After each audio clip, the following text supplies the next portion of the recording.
వెంకటరెడ్డి ఆయన ఏం కుంభకోణం చేశాడు, ఎంత డబ్బులు దొరికినాయి అనేటటువంటిది తేలలేదు.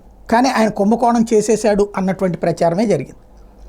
లైక్ ఇసుక కుంభకోణం అన్నటువంటి కాన్సెప్ట్. ఇసుకలో వచ్చేటప్పటికి తను తినడానికి అవకాశం ఉంటుందా? తింటే జగన్ తినాలా? జగన్ తినాలి అంటే ఫ్రీగానే ఇచ్చేసి డబ్బులు తినచ్చుగా. కాకపోతే ఇక్కడ పాయింట్ అలా ఏంటంటే ఇసుక అన్నటువంటి అంశంలో పబ్లిక్లో వచ్చినటువంటి వ్యతిరేకత అందుబాటులో లేకపోవడం.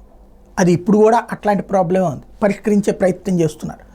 ట్రాక్టర్లలో దొరుకుతున్న తప్పించి లారీలు వీటిట్లో వచ్చేటప్పటికి విపరీతమైనటువంటి సమస్య ఏర్పడుతుంది. కాబట్టి ఇసుక అనేటటువంటి ఒక సమస్య ఎప్పటికప్పుడు వస్తూనే ఉంటుంది. దానికి సరైన పరిష్కారం దిశగా కాకుండా రాజకీయ కోణంలో నడుస్తుంటుంది. వెంకటరెడ్డి అందులో ఇరుక్కున్నారు. వాస్తవంగా వెంకటరెడ్డి తప్పులు ఒకటి, జగనన్న సురక్ష అంటూ ఆ రాళ్ళు వేయించడం కావచ్చు, లేదంటే కనుక ఇతరత్ర అవకతవకలు ఏం చేయలేదు, క్లీన్ చిట్టు ఇట్లాంటిదైతే నేను సర్టిఫై చేయను.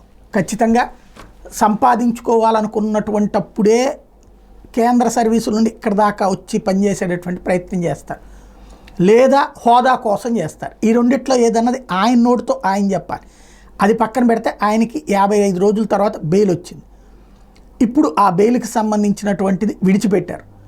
మళ్ళీ ఆయన్ని అరెస్ట్ చేస్తారా, లేకపోతే కనుక ఇప్పుడు పత్రికలు రాసినటువంటి ధోరణి చూస్తే ఎట్లుందంటే అప్పుడే ఎట్ట వదిలిపెట్టేస్తారు, ఆయన ఇంకా ఉంచాలి కదా అన్నటువంటి ధోరణిలో రాశారు. మరి నెక్స్ట్ ఏం జరుగుతుందో చూడాలి.